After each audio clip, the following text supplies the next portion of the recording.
Halo teman-teman, welcome back to my channel. Kali ini kita akan membahas ulangan harian IPAS kelas 3 SD, bab 6, aku bagian dari masyarakat.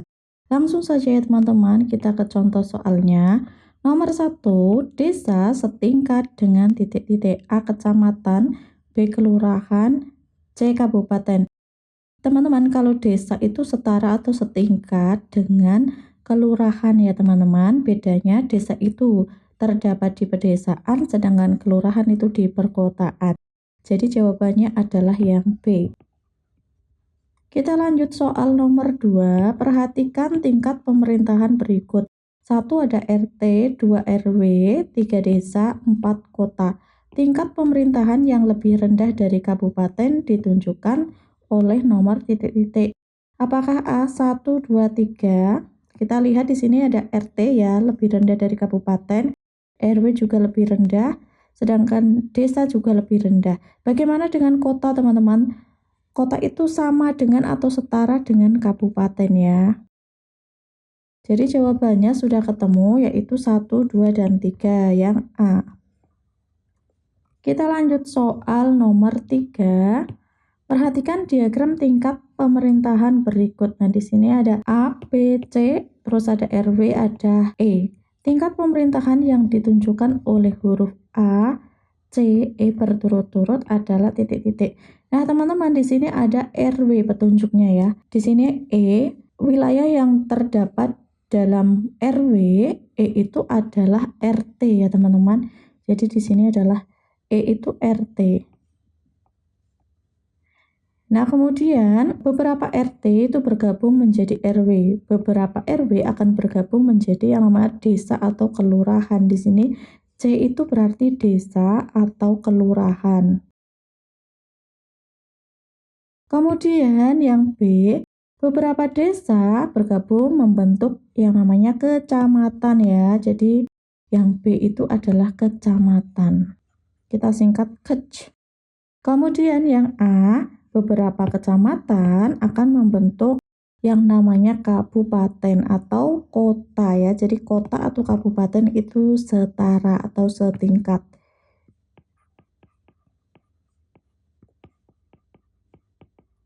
Nah, jadi teman-teman, A, C, E berturut-turut. A itu kabupaten atau kota, C itu desa atau kelurahan, dan E itu RT. Jadi jawabannya adalah yang B.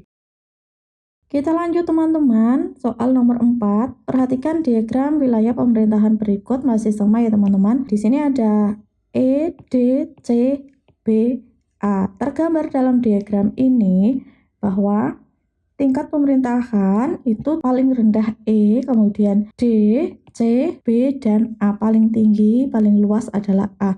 Pernyataan berikut yang sesuai dengan isi diagram tersebut adalah A. Wilayah pemerintahan E lebih luas daripada D. Di sini E lebih luas daripada D. Tentu jawabannya tidak benar atau tidak tepat ya. Kita silang. Kemudian B, wilayah pemerintahan D 2 kali lebih luas daripada E. Ini paling rendah adalah RT. Nah, setiap RW itu minimal terdiri dari 3 RT, maksimal terdiri dari 10 RT. Itu sebagai patokannya ya teman-teman. Jadi belum tentu si pemerintahan D 2 kali lebih luas daripada E, bisa jadi 3 kali, bisa jadi 10 kali lebih luas daripada RT. Jadi yang B juga kurang tepat ya teman-teman, kita silang. Kemudian yang C, wilayah pemerintahan B lebih sempit daripada wilayah A. Nah, teman-teman, di sini B itu lebih sempit daripada A. Karena apa, teman-teman? A itu merupakan atau terbentuk dari beberapa B ya. Jadi B itu lebih sempit. Jadi jawaban yang paling tepat di sini adalah yang C.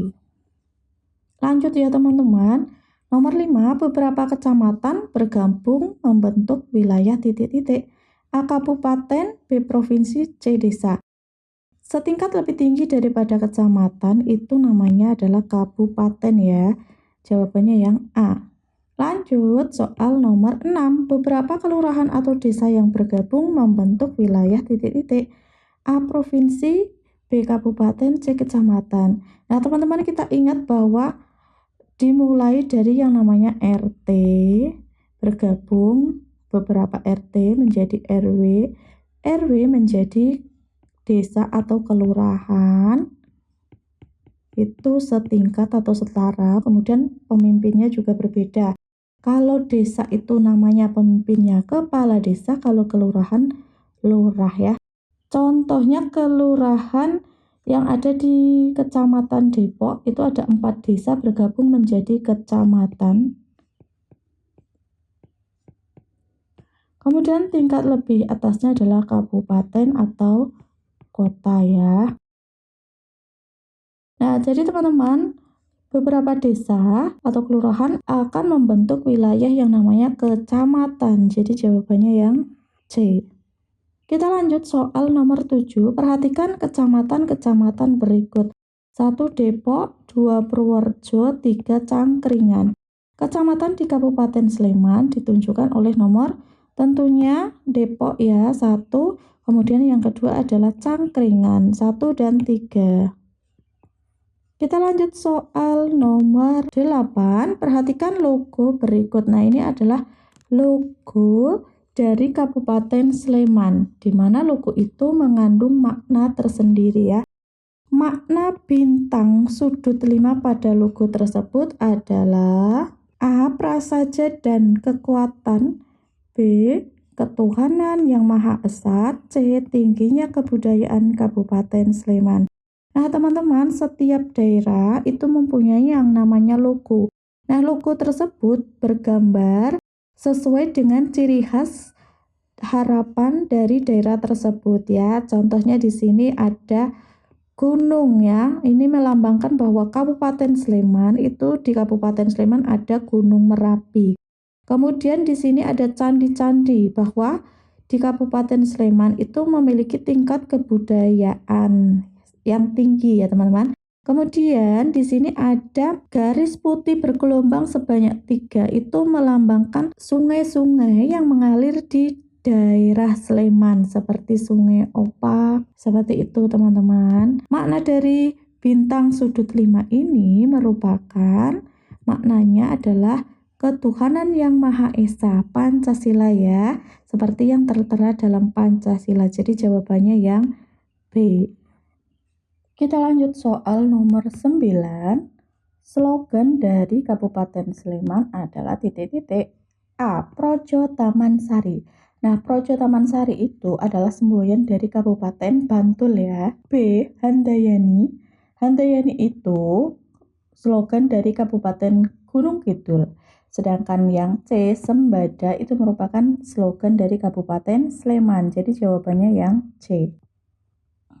Lanjut ya teman-teman, Kabupaten Sleman terdiri atas titik-titik kecamatan A15, B16, C17. Nah, Kabupaten Sleman itu terdiri dari 17 kecamatan, salah satunya Kecamatan Depok ya. Lanjut, nomor 11, rukun warga RW terbentuk dari beberapa A desa, B kota, C RT. Nah, RW itu terbentuk dari beberapa atau minimal ada 3 RT. Jadi jawabannya yang C. Kita lanjut soal nomor 12.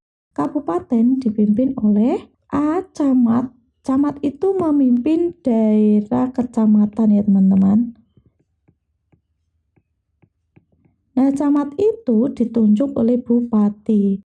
Kemudian B. Lurah itu memimpin yang namanya wilayah kelurahan.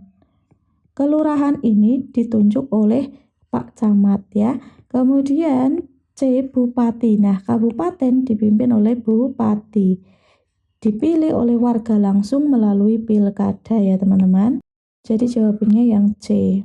Lanjut soal nomor 13, masa jabatan bupati selama titik-titik tahun. Nah, masa jabatan bupati itu adalah 5 tahun. Lanjut nomor 14, setiap RT paling sedikit terdiri atas titik-titik kepala keluarga. A10, B20, C30. Nah, RT itu paling sedikit terdiri dari 30 kakak atau kepala keluarga ya. Perhatikan pernyataan berikut. 1. Lurah, proses pemilihan jabatan dipilih langsung oleh warga. Ini salah ya teman-teman, karena lurah itu ditunjuk oleh yang namanya camat. Kemudian yang kedua, kepala desa melalui pilkada, ini juga tidak tepat. Kalau kepala desa, pilkades, pilihan kepala desa. Nah, pilkada itu apa? Milih gubernur, wali kota, bupati, itu namanya pilkada. Kemudian yang ketiga, ketua RT dipilih langsung oleh warga, ya tepat. Kemudian yang 4, camat ditunjuk oleh bupati, ini juga tepat ya. Jadi jawabannya yang 3 dan 4. Kita lanjut soal nomor 16, setiap RW paling banyak terdiri dari 10 RT, paling sedikit 3 RT. Kita lanjut soal nomor 17, perhatikan pernyataan berikut. Nah, di sini ciri-ciri kelurahan sama ciri-ciri desa. 1. Kelurahan berada di wilayah perkotaan, ini tepat. Kemudian, sedangkan desa berada di wilayah pedesaan, ini juga tepat. Yang kedua, kelurahan pemimpinnya dipilih langsung oleh warga. Ini tidak tepat karena lurah itu yang nunjuk camat. Kemudian sedangkan desa pemimpinnya ditunjuk oleh camat. Ini kebalik ya. Silang juga. Ketiga, kelurahan itu berada setingkat lebih rendah dari kecamatan. Ini benar ya. Kemudian desa berada setingkat lebih rendah dari kecamatan, ini juga benar. Jadi ciri-ciri kelurahan dan desa yang tepat ditunjukkan oleh nomor 1 dan 3, jawabannya yang B. Kita lanjut soal nomor 18, pilkada pemilihan kepala daerah tahun 2024 dilaksanakan pada tanggal A. 14 Februari 2024, ini adalah pemilu ya. B. 17 Agustus 2024, ini adalah peringatan HUT RI. C. 27 November 2024. Nah, pilkada tahun 2024 itu di tanggal 27 November 2024. Kita lanjut soal nomor 19. Perhatikan data berikut. Ada kepala desa, wali kota, bupati, lurah, camat. Pemimpin yang dipilih langsung oleh masyarakat adalah nomor 1 kepala desa, namanya pilkades.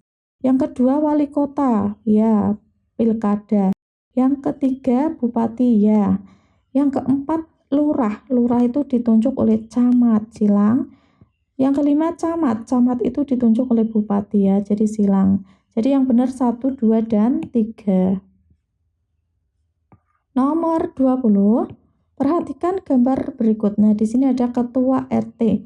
Tugas dari pemimpin tersebut antara lain titik-titik. Kalau Pak RT berarti dia bertugas di wilayah RT-nya ya, teman-teman. Berarti yang mana? Apakah A, pembinaan pemerintahan kelurahan? Kalau kelurahan itu tugasnya Pak Lurah ya. Kemudian B, penggerak swadaya gotong royong, misalnya kerja bakti seperti itu ya. Kemudian yang C, mengusulkan pengangkatan bupati, ini juga kurang tepat. Jadi jawabannya yang B. Nah, demikian ya teman-teman pembahasan kali ini, semoga bermanfaat. Jangan lupa klik like, share, and subscribe. Terima kasih.